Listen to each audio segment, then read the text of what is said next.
Welcome to Inside Auto Podcast, where we feature everyone and anyone you'd want to talk to in and out of the automotive industry.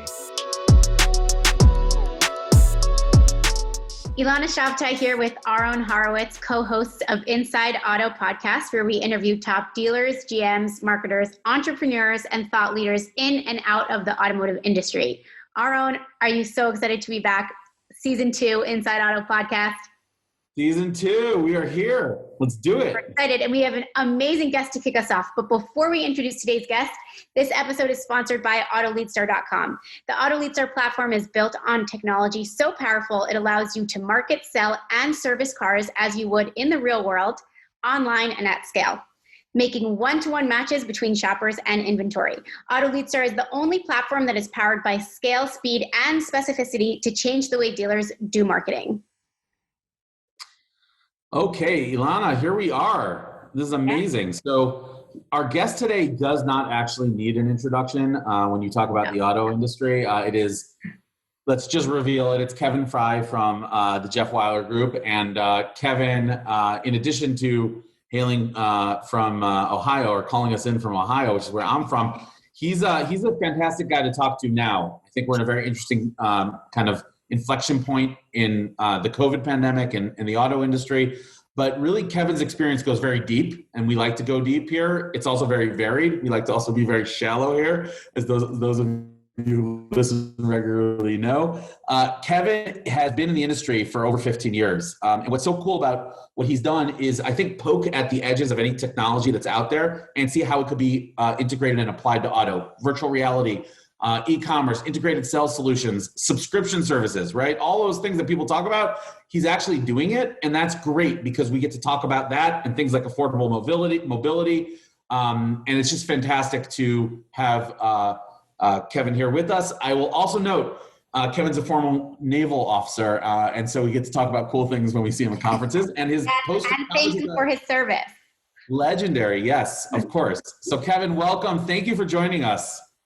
Well, thank you so much for having me. And what you're leaving out is I always like talking about your Israeli experience, and the service that's required in that country is absolutely unbelievable. We actually have 2 former residents of Israel that work for us, and they're fascinating. You know, I look at it, it's like they have a higher level of maturity based on their experience growing up there. So the respect is mutual for both of you. Well, thank you very much. And we know that in your office on the wall, there's some great paraphernalia. We recommend anyone who's in your store to come see it. So Kevin, give us, before we like to get to know our guests on a personal level before we get into auto and whatnot, maybe bridge for us whatever you want to highlight. By no means you have to tell us everything, but from your naval career into the auto business, how did that happen? And what led to that, and kind of what were the events that took place? That is a great question, and I think my answer is similar to 95% of people in automotive. I fell into the industry, and the way that happened was I was involved with eBay in the early days as an entrepreneur, and we had a series of shops where you could bring your stuff in and we'd sell it on eBay. And we were really involved early with eBay Motors, one of the pioneers, and helping people to sell their cars. And looking back now, it might seem kind of silly, but back then in the early days, people were like, I don't even know how to take a digital photo. What resolution do I do? How do I host photos? How do I sell a car online? And we were working directly with eBay. And I'm going to tell you, back in the day, it was a train wreck around the country. They were breaking laws left and right. They had no idea what they were doing. But what happened was we learned from the School of Hard Knocks how to do it and how to do it well. And as a result, I had dealerships started approaching me, hey, can you help us to list cars on eBay? I created a separate business to accommodate that grew rapidly. And eventually what happened was the Jeff Wyler Automotive Family made a very attractive offer to bring me on board because they knew that digital was the way of the future, and asked me to come in to lead them in that direction. And they gave me very simple direction: do whatever it takes to put us at the front. So that's where I've been ever since. And where I am very fortunate is that I have dealer principals that support me 100%. And that not only includes the home runs, but when we innovate and we get black eyes and bloody noses, they're still there behind me. So that's part of what makes it great. Wait, so you've had a few things that haven't worked over the years? Oh yeah. We want to hear about that. We like hearing these stories. So QR codes are really making a comeback now, especially with COVID. So That's an upside, right? But in the very beginning, we were very involved with QR codes and these short codes with texting.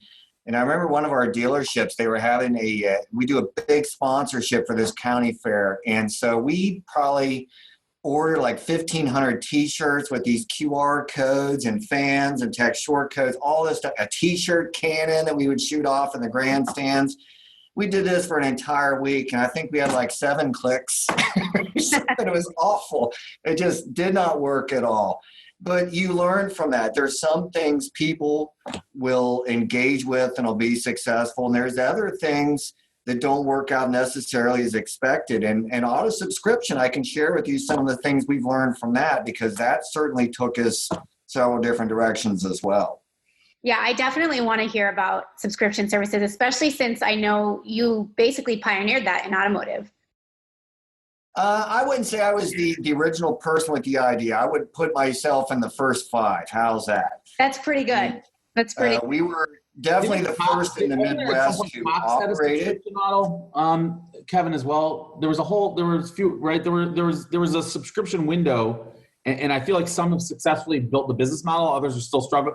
Like, where are you guys at on that, if we're jumping ahead here? So we no longer run our auto subscription, and I'll tell you why. And this could be a whole different session. I would share with this first.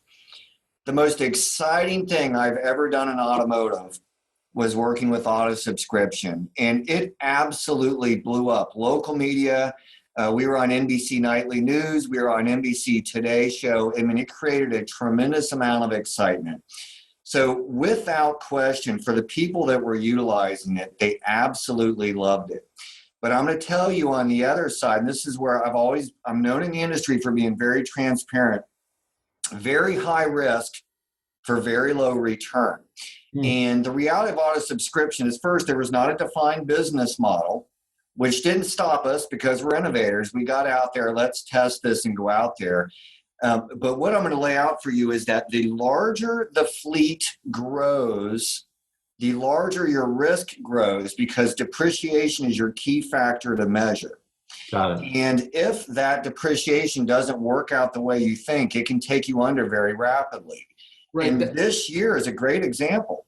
If you look at Hertz rental cars, I was about to say, yeah, that's exactly what bankrupted them. But if you've been around for a while, you remember 2009, that is what brought down the OEMs with leasing. All of those vehicles that they expected to depreciate at a certain rate to command a much less value, they had to, that is essentially what took them to bankruptcy at that point. Was that also, I think Fair had that challenge, Uber had that challenge. They tried to finance vehicles. Then there was another challenge with, I think Carvana, before they got that alliance commitment, they also were looking at, I just think having a large fleet or a large amount of inventory on hand that you are responsible for is an extremely risky. How would you mitigate that if you were building it ground up? So, I mean, we ran it for a year. We did pencil it and get it in the black. And to do that, you have to look at the entire picture. And that was the biggest thing I kept trying to tell dealers. If you create it as a standalone model, it's probably going to show that it's losing money. What you have to understand is that if you have that auto subscription service, you're making some money as that entity, where are you buying those cars from? You're buying them from yourself, so there's profits you need to take into account. Where are you servicing those cars? You're servicing them at your dealerships. That's another element of revenue. And then what do you do with them once you've depreciated them and finished them in the fleet? You're going to sell them back to your own dealerships and then go from there. But I just keep coming back to the same thing. When you look at all of the different avenues where you can invest your money and get the greatest return, it was just a razor-thin margin with a really high level of risk. Got it. From what I walked away from it was that I think personally it's best positioned at the OEM level because number one, they can get those vehicles obviously cheaper than we can in the fleet. And then they're of a much greater size to be able to bear that risk than we are as a dealer. And we're a top 50, by the way, and I'm sharing that. So right. Okay, that's very that transparency is really appreciated. I think that's a very interesting insight. Let me read you something from 2016. Okay, this is you in an interview on our blog in 2016. Which I was just thinking about that, how we interviewed Kevin on our blog. Okay, so here's what I want to. First of all, the vehicle you most wanted to see back was the Pontiac Trans Am from Smokey and the Bandit. Is that correct? I still stand by that. I was going to say he probably still stands by that. That's amazing. I love it. Okay, so besides for that Pontiac Trans Am, this is something you wrote. Okay, we asked you a question. Do you foresee a future when customers don't step into the dealership? And I want you to react to kind of what you said then and tell me whether you still agree how the pandemic's maybe changed your view or not. Mm-hmm. If it goes that way, this is you, it won't happen for a long time. I was involved with eBay Motors from the earliest days. I sold over 500 cars in 1 year on eBay with fewer than 10 people actually coming in to test drive a car. So you'd think I'd foresee a move away from the dealership, but I wouldn't say that. Buying a car is the second largest purchase decision in a person's life. And most people still want to come and see it, touch it, feel it, drive it. I think you're always going to have that. Mm-hmm. How do you react to that quote today? Do you still think that that's going to be the case after this thing goes away, or have we changed fundamentally? I still believe in that. And I love talking about this topic because we were the first in the Midwest to introduce digital retailing on our websites. Ours is Wyler Direct, but the engine underneath it is Accelerate with Cox Automotive. Mm-hmm. And so this COVID was a great year to really measure digital retailing. So we had a 3-year head start over everybody in our market. And I want you to understand that at the height of COVID, with more than half of our dealerships located in a state where they could not even open, that our peak at-home deliveries or alternate deliveries, whatever you want to call, was still less than 15% of our total sales. And not only that, so where we're located in Cincinnati, we were open in Ohio, and across the Ohio River in Kentucky, they were shut down. What we were finding is that the shoppers in Kentucky were crossing the river into Ohio to buy from our stores that were open because they still want to touch and test drive the vehicle. The other thing I'll go back to is you look at these big studies that Cox Automotive and others do, where people, they still want to touch or test drive the car. We run our own consumer experience study in-house. We have a studio. We bring in people. We film them. And it was really eye-opening. We did this a couple years ago. We asked them, do you want a digital retailing tool on our website? And 90% of them said absolutely yes. And then we asked those same people, would you buy 100% online? And 90% of them said absolutely not. But what was more insightful is we asked them why. And I get it. When I listened, the one that sticks in my head was we had a lady that said, you know what my fear is? That I'm going to buy a $30,000 car, click the button, and get it, and realize I forgot one thing. I forgot Bluetooth or something. And this is such a big purchase, I can't mess it up. I want to come in and finish and be absolutely sure. So I tell dealers, there is nothing to fear with digital retailing. I can go more into that why, because we have a tremendous role in the future as dealers in automotive retail. We are still a big part of that because they want to finish the process with us.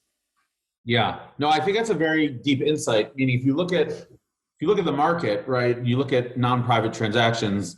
I mean, the pure play digital environment, Carvana, Vroom, Shift, it's what, 2% of the total market? Meaning 98% of sales are on the traditional brick and mortar infrastructure, even though there's a tremendous amount of technology now there. And I think the mission of that part of the industry is to become as tech savvy as necessary to give consumers an amazing experience, but understanding that there really is a role for for that showroom and for the dealer experience. Even I'd say Tesla, which you'd think is an exception that proves the rule in some ways, Tesla has an amazing showroom infrastructure, and people want to come drive the cars, right? So it's not even if you're buying online, I think even that doesn't necessarily indicate that that's going to go away. Okay, good. So you stand by your quote from 2016, even though I do. a pandemic. And the Trans Am. And the Trans Am. That's very important. So absolutely. Great. Okay. So tell us a little bit, now that we kind of broached it, what are some of the things you did this year? Meaning anyone who's followed you online on social media knows that there's been a lot going on and a lot of innovation. You are sharing a lot. I don't know that everyone listening has seen that. So kind of give us, what have been the 3 or 4 or even 2 major kind of moves that you've made in order to react to this reality that we're all living through in the COVID-19 era? So I'll give you 3 things. And the first is a general strategy that everybody should apply when you run into a situation like COVID. So in automotive land, we run in these 30-day cycles, right? Month to month. But you can pretty much create a marketing plan, for example, for a year. You know your seasonality. You set it. It's kind of like an autoplay. You monitor each month and you adjust it from there. Whenever you get into a crisis type situation, and I learned this as a naval officer, you need to start bringing everything down to a much smaller time increment, whether you're making decisions day by day, hour by hour, or minute by minute based upon the information that was in front of you. So one of the key things we did when COVID started, which was late March, right, really came into place, is we started tracking key KPIs on a daily basis, and we started making decisions aggressively on a daily basis. And the 2 primary KPIs we tracked were website traffic, so measure demand, and then showroom visits, how many people were actually coming in. And I'm going to tell you, obviously, we saw this steady decline that bottomed out on April 5th. And then what happened was we started seeing a slow growth in showroom visits, but a big spike in website activity. And what was going on was that when the stimulus checks, the initial round went out and started hitting people's bank accounts, there was an immediate spike in demand reflected in the website activity. All right. So what we did when everybody in our market was dark and in panic mode and scared to death and shut down, we spin into it and put out a real aggressive spend and in letting people know that we were open, that we could function during COVID. And what happened in April is when everybody else took a bloodbath, we actually didn't do that well or poorly. I mean, it was still rough, but we came out way ahead than our competition because we acted decisively by just magnifying everything down to a smaller time increment. So that was the first thing we did. Go ahead. You mentioned that you tracked all of these metrics very closely. What are you using to track them? Well, because one of the downfalls of Google Analytics is it's really hard to see aggregated numbers, everything totaled up. So we use Google Data Studio. We built out a platform where we can select some or all of our websites, aggregate that information, and we literally graph it on a day-by-day basis. In fact, if you're with me right now, looking out my glass, I have 3 huge screens out there, and we're looking real time at what's going on with website activity and showroom counts, because those are the 2 primaries. We can always get deep, but I like to keep things simple as well. And then we could act upon it rapidly. And what's the second thing you did, Kevin? So on the innovation side, we've done a couple things. We've done several things, really, but one of the projects we've been working on in-house is augmented reality. And we had developed this completely in-house for the past 3 years. And what we have is essentially a life-size cutout of our principal, Jeff Wyler, that has a QR code on it. So when you come into the showroom, you can pop up a phone. Our salespeople will take you over. You hit that with the QR code, and he will come to life in your phone in front in an augmented reality experience. You get a personal welcome from our dealer principal. So this creates a wow moment. It sends a message that we are more leading edge and more innovative that's out there. But also some of the underlying thing we're doing with that is we're preventing people from showrooming and visiting. If you leave them alone while desking a deal and they're checking out the competition, what we're doing is we're getting them engaged with augmented reality while they approach the desk, and we build more value into the deal. That's already catapulting into other ideas. I mean, we've got like little 1-foot versions on the desk where you can do a review or whatever the case may be. Wow. But that's one of the things we've done. And did you guys build that in-house, or did you contract with someone? How did you go about kind of bringing augmented reality into the dealership? So this is such a great example of being an innovator. I was out in Silicon Valley a few years ago, seeing some of the initial rounds of this. And what we started doing literally is we were buying used equipment to do the, for example, like a life-size Jeff Wyler to do the body scan and all of that. And it was a tall task in a very fast-moving market. And what you do is you take a big problem and you break it down into very small things. And so we just started out very simple. How can we create a trigger to pop a graphic? Now we can just pop a square. Now let's take a square and make it into a rectangle. Now can we do a small graphic and then work our way up to a big person? The other thing that was going on with that is that I'm telling you, the equipment we would get would outdate in 3 or 4 months.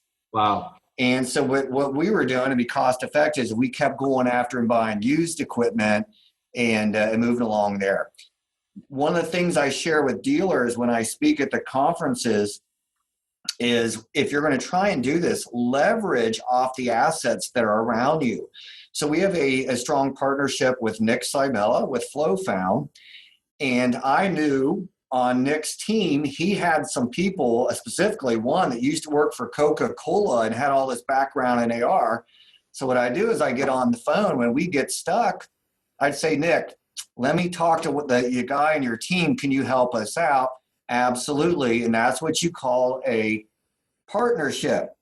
And so if you become a partner of the Jeff Wyler, we might ask you to do a whole lot more than you normally do. It's Uncle Sam, your Uncle Sam background comes in there, doesn't it? There you go. You never know what you're going to get asked. We better do it. Just on that, so I want to hear the third thing, but FlowFound has, they built something virtual. They did a virtual, what was it, Alana? A virtual test drive? Virtual reality test drive. Yeah. We were one of their very first customers with the virtual test drives. I'm a big fan. One of the things I've shared at Digital Dealer and other shows is that as a marketer, you're always trying to find great calls to action to convert, right? You know, like look at our huge inventory, whatever the case may be. When we did take a virtual test drive, when we first ran that call to action, crickets, nothing happened. And I was like, what is going on? Why does nobody respond to this? And when we started just talking to regular non-automotive people, why don't you interact with this? They said, well, because I don't have an app. Oh, no, they didn't have the glasses, the virtual reality glasses. I don't have the glasses. And then we had to explain to them, well, you don't need glasses or an app. It's just on your phone. So when we changed our ads to show basically people actually interacting with the phone without glasses, it exploded and became our number one call to action. So I would show like 5 calls to action, take a virtual test drive, would have more interaction than the other 4 combined. Interesting. So great component of the mobile car buying experience.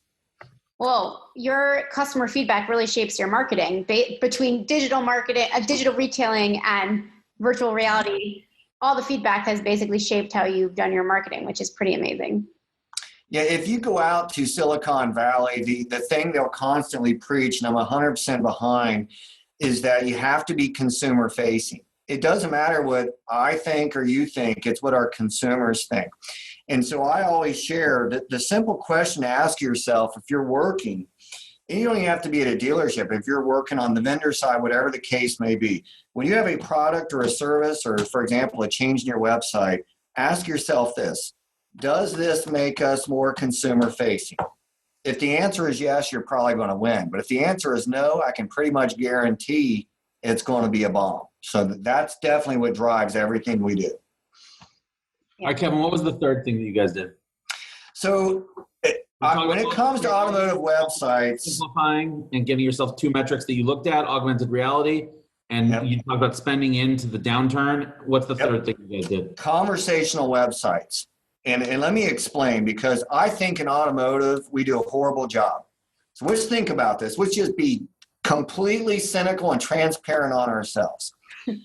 If I have 100 people go to my automotive website and I get 2 to 3 to fill out a form, that is considered excellent. And if I get another 8 to 12 to make a phone call, and add those two numbers, I have a 15% conversion. They'll say, Kevin, you are a rock star. And I'm going to tell you, are you kidding me? So 85 out of every 100 people, I never really get to directly touch. Are we really doing that well? And the answer is no. I still say we're in the Stone Ages. And it doesn't go any further than this. I don't care what website you have across the country. I can almost guarantee the number one most clicked on button on your site is going to be get today's price, get e-price, whatever form of that is.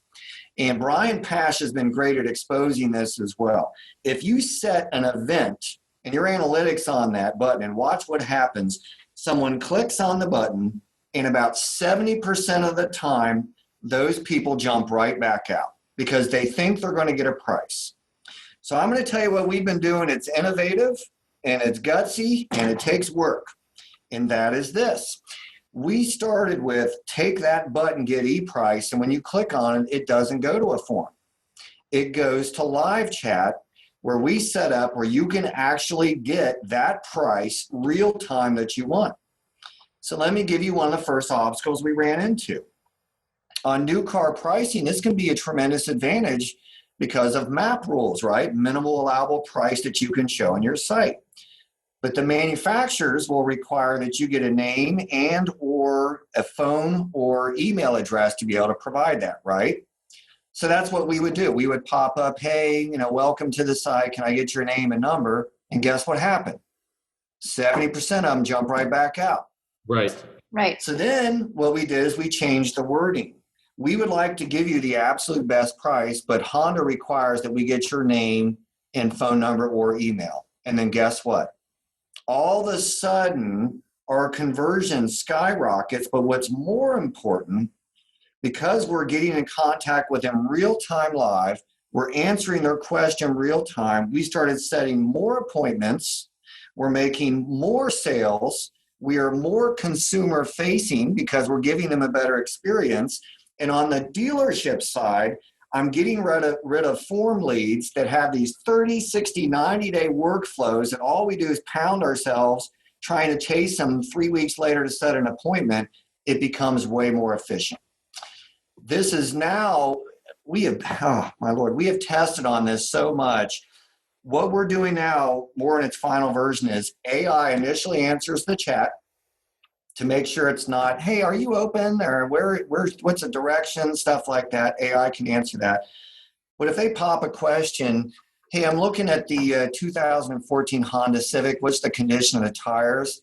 It is pinging to, let's say I have 8 salespeople on the floor. It's hitting them all on the phone like a text. The first one to respond answers it, owns it, and pushes to get the appointment from there. I know I just do a whole bunch at you. I love that. I love that approach. I love that too. That's fantastic. That's really fantastic. Yeah. And I'm assuming that's going to continue post pandemic. Well, so we started it with our Honda stores, and now what we're doing is we're expanding it across all of our other stores. Now, it does require a lot of training with your salespeople and how to handle those text or chat. Sure. Worst case example, and I've seen this several times. Hey, do you still have the 2018 Chevy Silverado? No.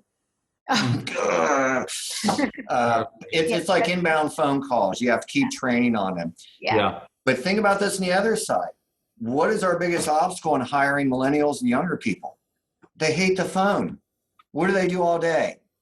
They text. Yeah. And now when we transition the communication to them as text and chat, something they're already very good at, we have higher morale at the stores because they have less work chasing forms. It's the modern day up is the way I'm looking at it. Totally. Great. Gold. Yeah. And before we wrap, this podcast would not be complete without talking about your cabin for a second. I know that you and Julie have been putting a lot of work into the cabin. I feel like this pandemic has given you a lot more time and opportunity to do so. Give us some insight in what you've been working on the cabin during this time. I follow you, so I see some of it, but I know our listeners will be interested. If you don't, you totally should follow Kevin Frye on Instagram because he has the most amazing cabin that he basically built in like a year. So let me share this first. At the We have 34 acres, and at the entrance, we have a smaller cabin that we restored from the 1820s. And if you're ever in Cincinnati, we've already hosted several of our automotive friends.